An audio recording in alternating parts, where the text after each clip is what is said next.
Amigos, con la entrevista de la semana, nos place recibir de nuevo al colaborador y fiel relacionado del programa, Francisco Jiménez, subdirector técnico del Jardín Botánico Nacional, Rafael María Moscoso, quien nos trae importante información relacionada con esta institución.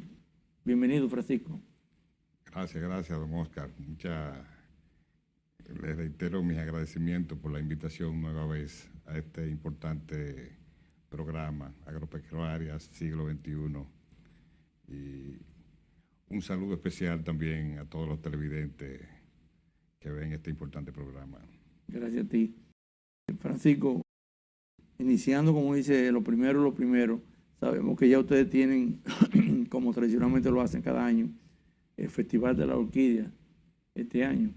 Sí. Dan una breve reseña de en qué va a consistir, aunque yo sé que no es el área tuya particular. Sí, bueno, este año se cumple la exposición número 50 de orquídeas que cada año se ha celebrado en el Jardín Botánico Nacional y el 40 de concurso de orquídeas de los aficionados.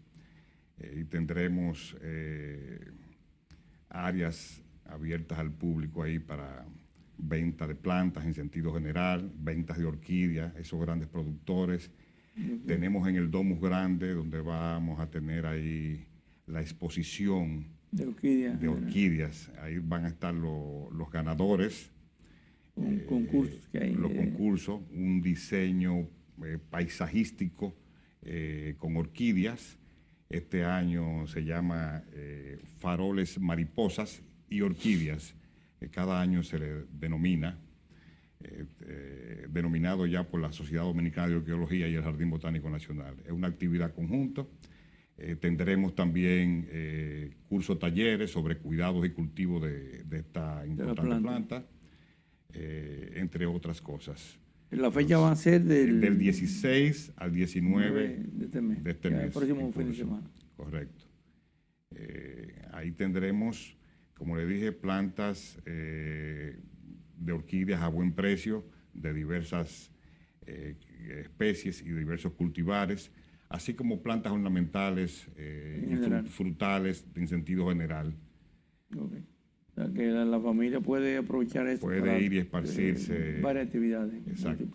Es una actividad muy bonita, familiar, donde las madres de casa van y adquieren sus ejemplares de orquídeas y de otras plantas y se van felices.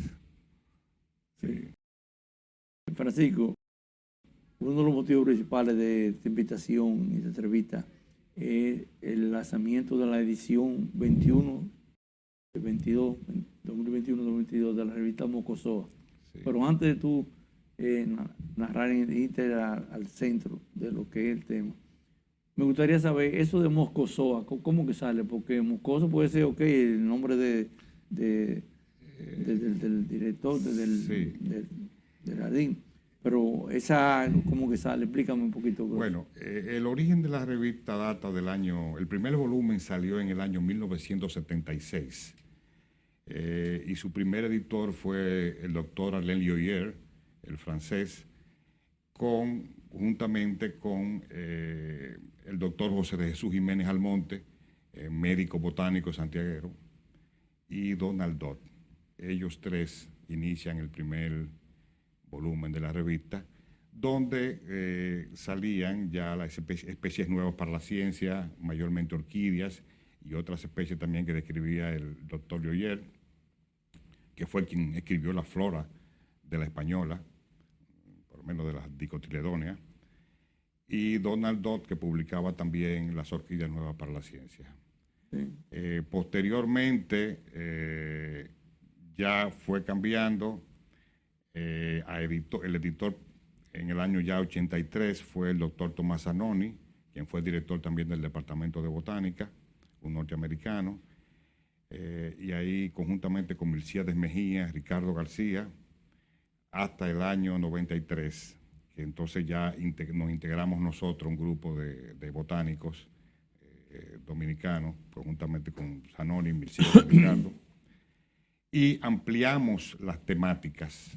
Es decir, ya no era solamente florística, los estudios de flora y vegetación y las especies nuevas, sino que comenzamos a hacer trabajos de conservación y publicarlo en la revista, conservación de las especies que están en peligro, estudios etnobotánicos, estudios fitoquímicos y en sentido general una gama de estudios sobre hongos, se publicaban también en la revista.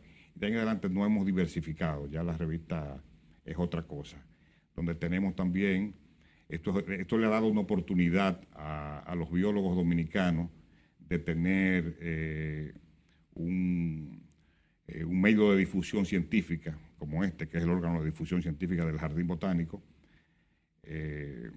para publicar sus artículos. El nombre de Moscosoa fue dado en honor al doctor Rafael María Moscoso, que fue el primer botánico dominicano y el cual el Jardín Botánico lleva su nombre. Sí. Hermano de Moscoso Puello, el médico, este era botánico. Fue el primer botánico y fue el primero también en publicar el primer catálogo de la flora domingensis en los años 40. De ahí que viene realmente el nombre, Moscosoa. Moscosoa, ya con la A al final, es moscoso, pero ya latinizado.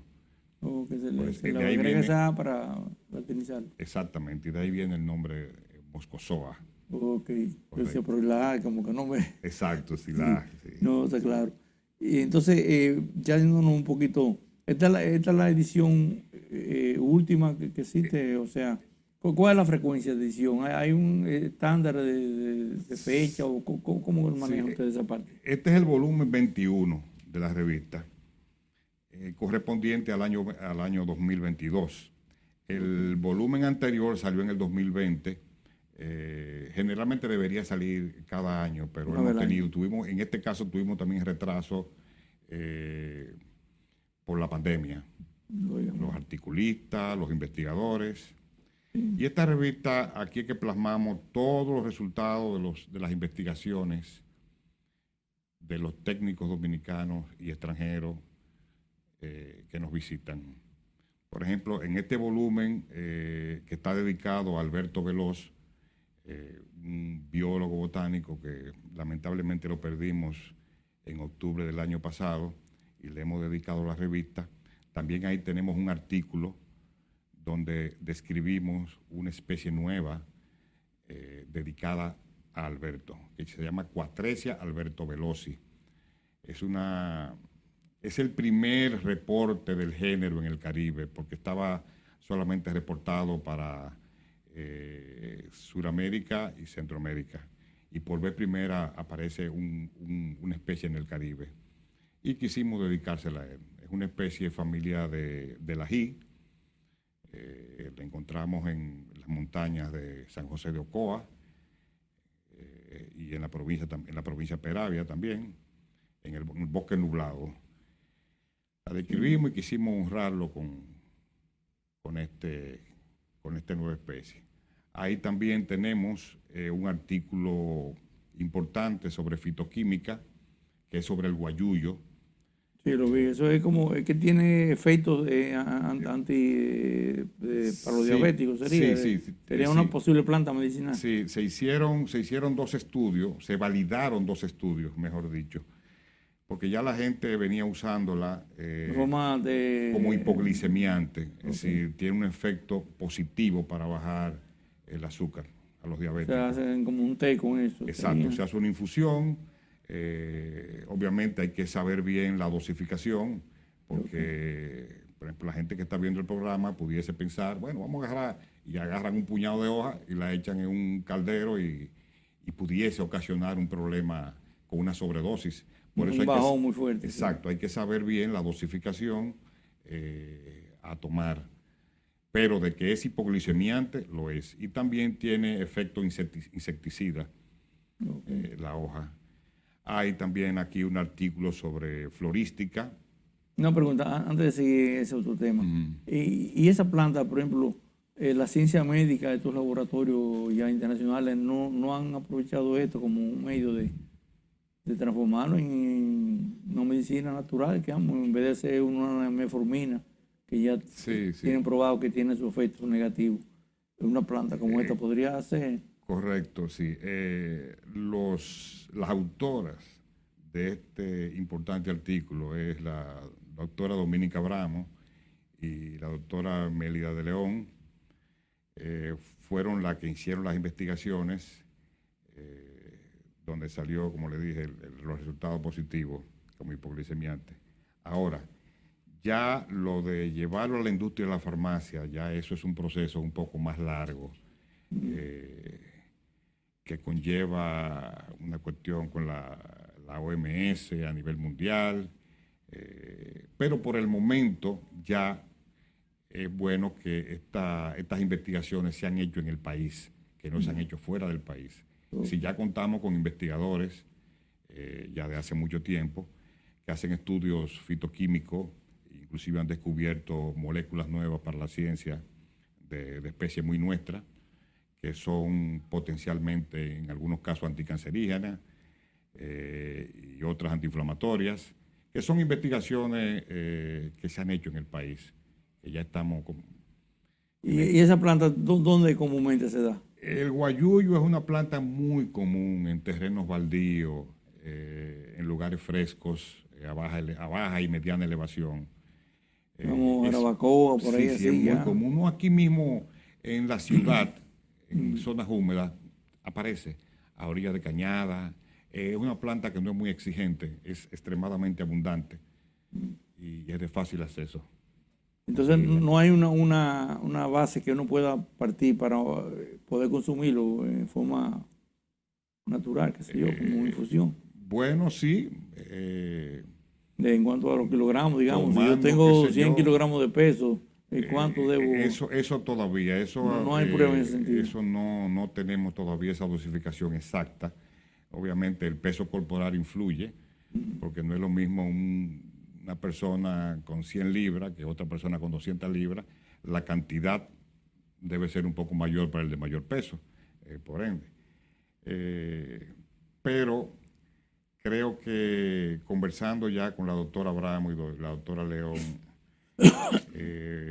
pudiese darse una dosificación exacta. Sí. Pero no es mucho, un par de hojas, una infusión. Bueno, pues yo estoy casi...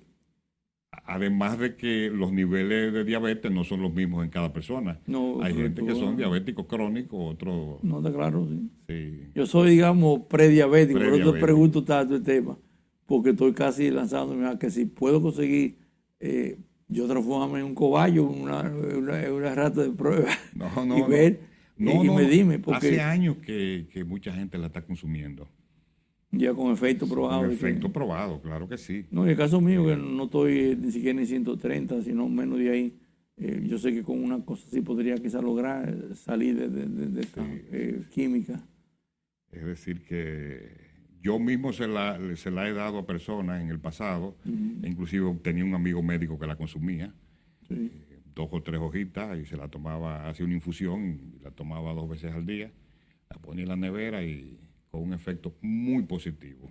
Y ahora, obviamente, este artículo, esta investigación, refuerza ese resultado hipoglicemiante. Yo vi algo así rápido porque no tenía capacidad para entender lo del estudio. No hay efecto, parece, a nivel de hígado, de efecto como al colateral. Al parecer, hay personas que se han hecho ya estudios de toxicidad en el hígado, y al parecer hasta el momento no ha habido ningún problema. Ahora, ya eso tendría que ser un estudio ya médico para ver qué toxicidad pudiese, pero hasta el momento no lo ha habido. Okay.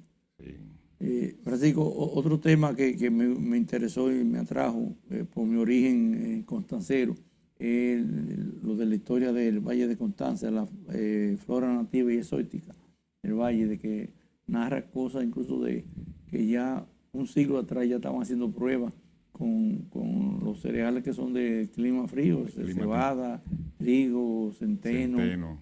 Sí. toda esa cosa, avena. En los años 1916 a 1918, como bien usted dice, se introdujeron estas especies haciendo Pero ensayos. hablan de uno incluso de 1840. Hicieron parcelas, claro, sí. Porque es un valle muy particular, un valle intramontano, con condiciones climáticas favorables para reproducir estas especies de clima templado y especies del viejo mundo como tal, como es el trigo, la avena, el centeno, que de hecho en el inventario que realizamos en el Valle de Constanza, y está plasmado acá en la revista, tenemos un listado muy completo sobre las especies cultivadas y algunas persistentes desde aquella época. Como ahí uno encuentra avena todavía, y hace ya más de un siglo que fueron plantadas. Esos ensayos se escaparon de cultivo y siguen todavía apareciendo asociadas a la vegetación natural del Valle de Constanza. Bueno, posteriormente, después de esos ensayos, en los años 50, en los 1950, 55, ya comenzaron a llegar las colonias españolas, donde ahí comenzaron a introducir lo que fue la papa, zanahoria, apio, entre otros rubros agrícolas. Berro, remolacha, el mismo berro, el nasturtium, como se conoce mayormente fuera del país.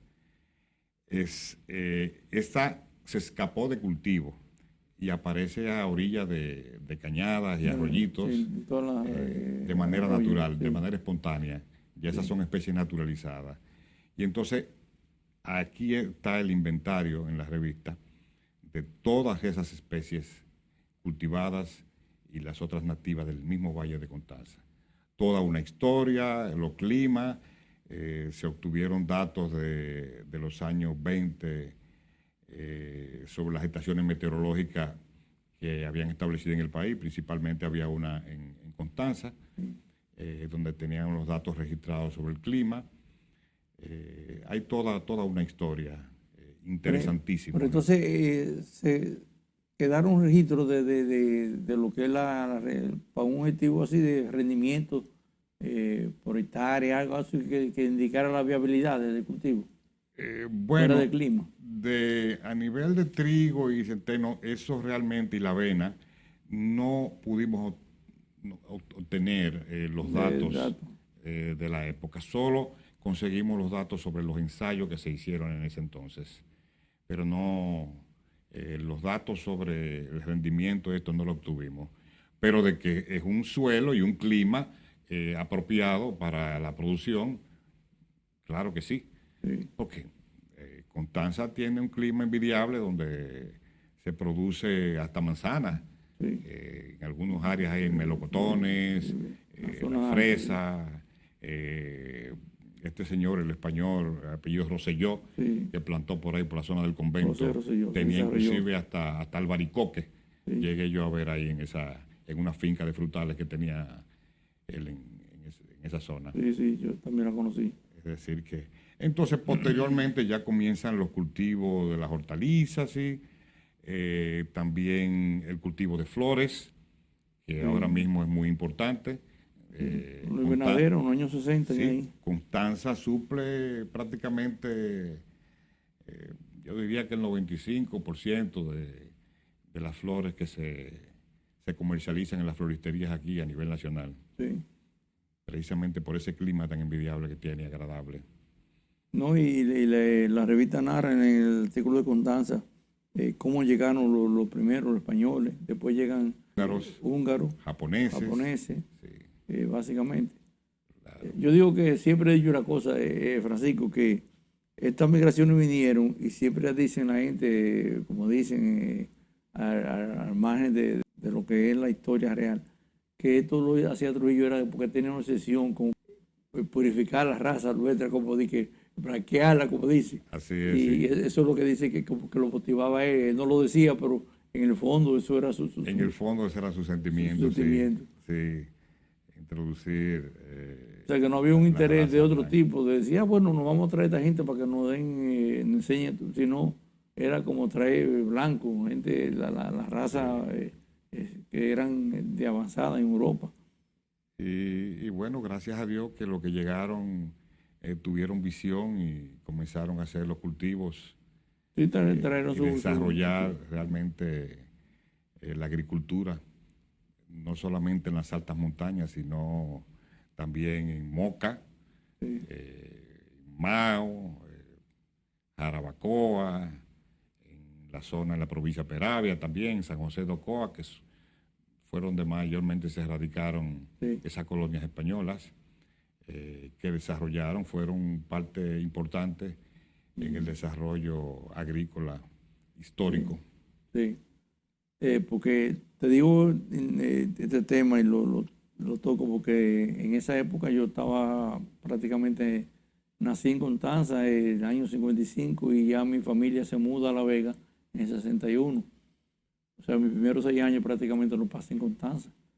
Y papá después nos narraba ya estando en La Vega de la historia de cuando él vivía allá y estábamos nosotros pequeñitos, los primeros hermanos, de cómo era la vida allá y las peripecias, y cómo las costumbres de estos españoles que llegaron eran quizás chocantes para nosotros. Él nos hablaba siempre, me recuerdo un hecho en la parte agrícola, de que mientras el productor dominicano se va a la finca y trabaja hasta mediodía, a mediodía salía para su casa y perdía 2 horas para ir a comer y volver otra vez, Sí, o quizás no volvía, mientras que el español le vio una práctica que yo, lo primero que hacía en su parcela era que construía un horno de ladrillo para hacer su pan para ahí. hacer su Entonces pan. ellos llevaban como una tortilla de huevo ya hecha en la mañana, hacían su pan, lo horneaban ahí, comían ahí mismo y hacían su jornada entera, o sea que rendían más el trabajo. O sea, fíjate que la cultura de cómo son los enfoques de las cosas. Así es, sí, sí, realmente bien interesante. Una de las limitantes sí que tuvo la zona fueron los caminos, Sí, ese los es el caminos de problema, acceso el para acceso llegar a Constanza, a eso fue Constanza, muy, sí. Que gracias a Dios hoy en día sí tenemos, tenemos dos accesos pleno. sí, tenemos varios, solo falta uno que habiliten, uno que va desde, A Porocoa, sí, ese es el de Ocoa que atraviesa Valle Nuevo, pero hay otro que va a Padre Las Casas, ok. sí, hay otro que va a Padre Las Casas. También hay otro desde el mismo pueblo de Constanza, no sé si usted lo conoce, que sale a Manabao, a la ciénaga de Manabao. No, no sabía de eso. Sí, ese yo lo he hecho en un par de ocasiones y es interesantísimo porque uno atraviesa lo que es el parque el J. Armando Bermúdez Sí, y se alcanza a ver subiendo. bellísimo. Sí. Ok. Ese cruza por la culata. Hay que llegar a la culata y de la culata entonces hay un camino que llega a una mina de caolín, que es un material, hay una mina ahí, es un material de eso que se utiliza para elaborar lo que son los lavamanos, inodoros. Ok. Mineral. Estoy dando este tema, aunque no estamos, está claro. me he salido Sí, un poco de la parte sí, agrícola, no, está bien. pero son partes históricas Sí. y bueno conocer. ¿Y cómo está manejándose el banco de semillas de Jardín Botánico, Francisco? Bueno, el banco de semillas está muy bien, muy bien. Para los que no conocen, un banco de germoplasma, hay diferentes tipos de bancos. Por ejemplo, en Noruega tenemos un banco de semillas, pero ya de especies alimenticias. Sí, Eso se construyó sí, a 80 grados bajo cero. a 20 metros bajo la capa de hielo. Sí, exactamente. Pero eso es ya, ese se construyó ya con un propósito diferente al nuestro. Eso ve una hecatombe mundial o algo, y ahí quedan las semillas de las plantas alimenticias. Es como una reserva estratégica Exactamente. para la alimentación mundial. Una reserva estratégica. En el caso nuestro, tiene otro enfoque, ya más enfocado en las especies que están en peligro de extinción, tanto especies forestales, especies frutales, arbustos, especies que están en peligro. aunque tenemos otras forestales que no están en peligro, que también recogemos y constantemente estamos en el campo recogiendo las semillas de las especies de interés y almacenarlas acá. Es decir, desde el punto de vista de conservación, el banco de semillas es sumamente importante y diverso. Porque tenemos la seguridad de que todo lo que tenemos como flora en el país está preservado ahí. Tenemos un porcentaje alto de las especies arbóreas.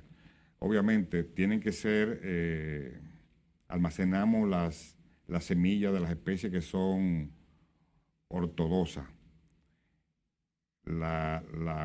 Existen dos tipos de semillas, que son las recalcitrantes, que no toleran el almacenamiento. Por ejemplo, una semilla de aguacate es muy blanda la testa y se daña, hay que plantarla de una vez.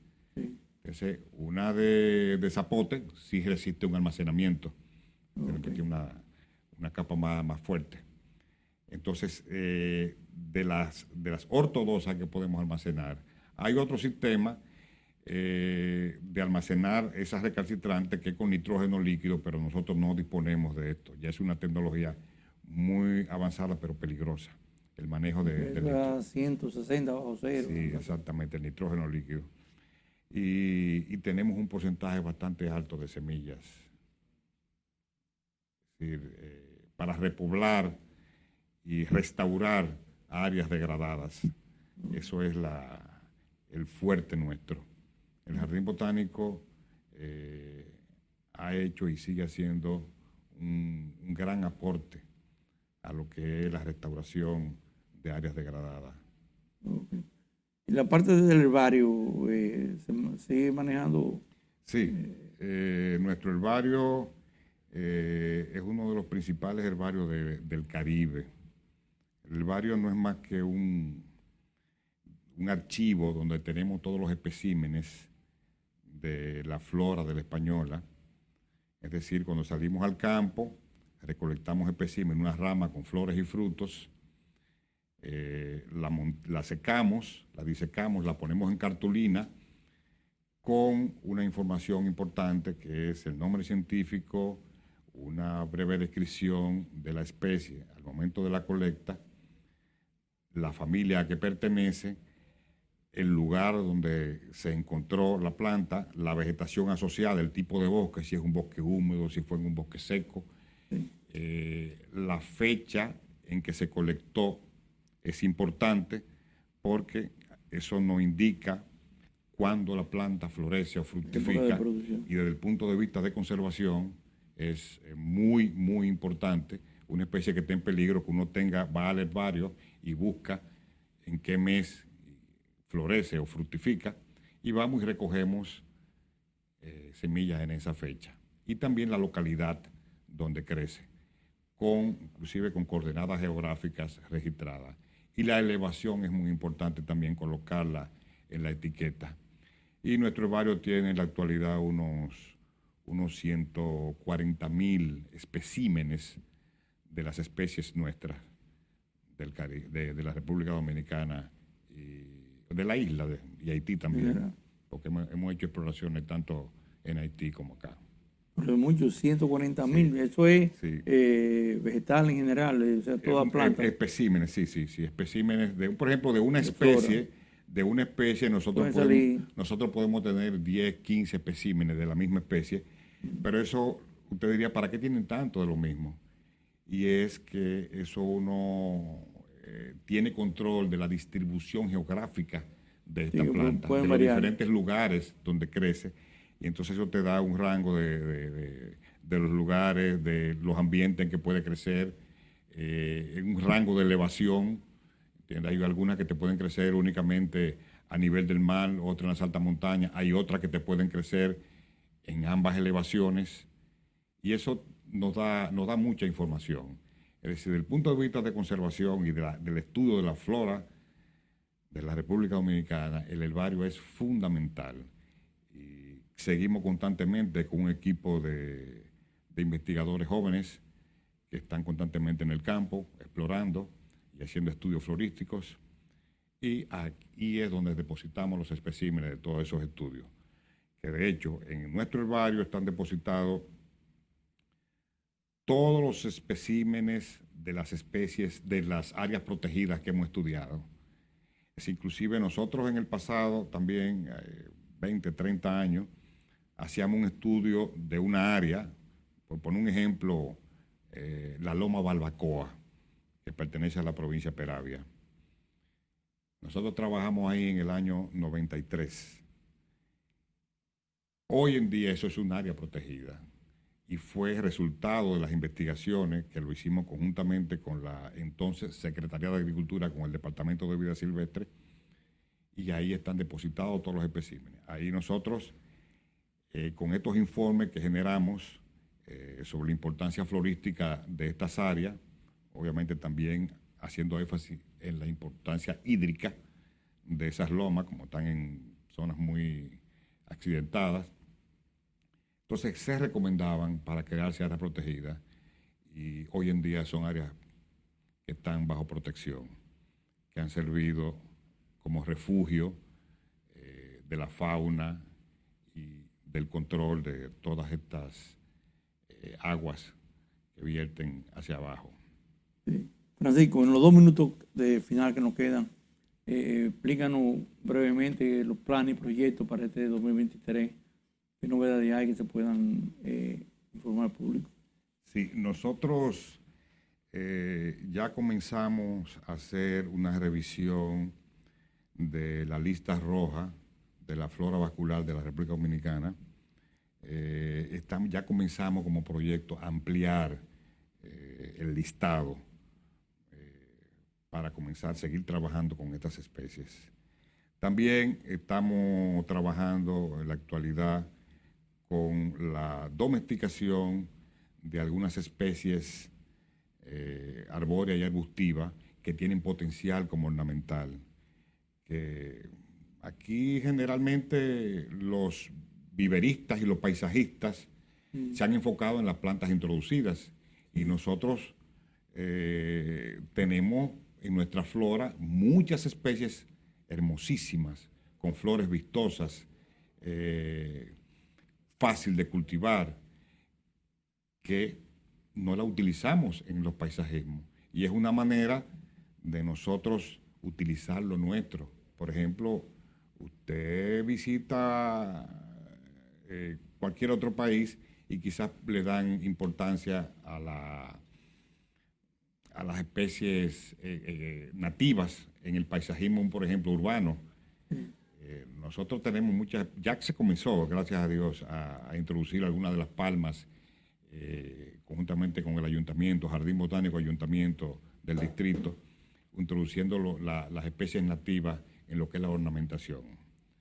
Esos son de los proyectos, entre otros, y darle seguimiento a los proyectos ya iniciados sobre la conservación, que tenemos el apadrinamiento de muchas empresas, están apadrinando algunas de las especies que están en peligro y estamos haciendo trabajo conjuntamente con ellos. Y el rescate de los frutales tropicales. Rescate, exacto. Ese es otro proyecto importante que ya lo iniciamos ya este año, que es el rescate de los frutales nativos, porque aquí la población desconoce cuáles son los frutales nativos. Sí, ya siempre hemos hablado de eso y no, nada. Entonces le damos, a la gente cree, ve la naranja, el mango, son plantas asiáticas, otras africanas, y no le damos importancia a lo nuestro. Al caimito, la jagua, la totuma. La totuma es hermana del canistel, que es un frutal también riquísimo, pero la nuestra es tan rica como el canistel. Y son de esas especies que estamos rescatando para darla a conocer a la población. Y también la colaboración internacional, ¿cómo siguen ustedes? Sí, nosotros constantemente estamos trabajando con organismos internacionales y con otros jardines botánicos como el Kew Garden, con el Fairchild Tropical Botanical Garden, el Montgomery Botanical Garden de Miami, y estamos constantemente y recibimos los investigadores y hacemos trabajo conjunto de investigación en el campo. Nuestros técnicos aprovechan y se forman y adquieren conocimientos con estos investigadores ya que tienen larga experiencia y le sacamos un buen provecho, realmente. No, seguro. Pero estamos avanzando. No, seguro. Sí. Ahora que tú mencionas Royal Garden de Inglaterra, es bueno decirle al público que sepa que tenemos en Jardín Botánico uno de los 10 mejores jardines del mundo. Sí, sí, Estamos sí. catalogados dentro del top 10 mundial. Así Para es. que valoren eso, que ya una vez creo que en una entrevista que tú viniste, hablamos de ese tema, y yo sugerí que las autoridades de turismo aprovecharan eso, porque eso es un valor agregado que tenemos, que solamente tú anunciaras que somos uno de los 10 mejores jardines botánicos, sería un atractivo que se Y podría eso explotar. es un atractivo turístico, claro, en la ciudad de Santo Domingo. Y la familia dominicana, que comiencen los padres a llevar a los hijos a eventos como este que estamos anunciando, Claro. de la orquídea y de todas las áreas que ustedes tienen de visitar. A conocer que la familia, que lleven sus niños, a conocer los árboles, a escuchar las aves en la mañana, que tenemos un club de observadores de aves, que inclusive en algunos casos acompañan a los niños a observar y a identificar las aves nuestras. No, seguro. Que tenemos en los jardines un refugio de aves nativas, natural. no solamente de plantas, sino de la fauna nativa. Sí. No, está claro. Así que le exhortamos que nos visiten y al evento de orquídea del 16 al 19, que los esperamos a todos. Bien, en la página web que ponemos ahí en pantalla y los contactos, pueden ver todas las informaciones del evento y en general del jardín. jardín. Sí. Sí. Bueno, pues amigos, con la entrevista concluimos el programa. Muchas gracias por su atención. Le esperamos el próximo sábado a esta misma hora. Muy buenos días.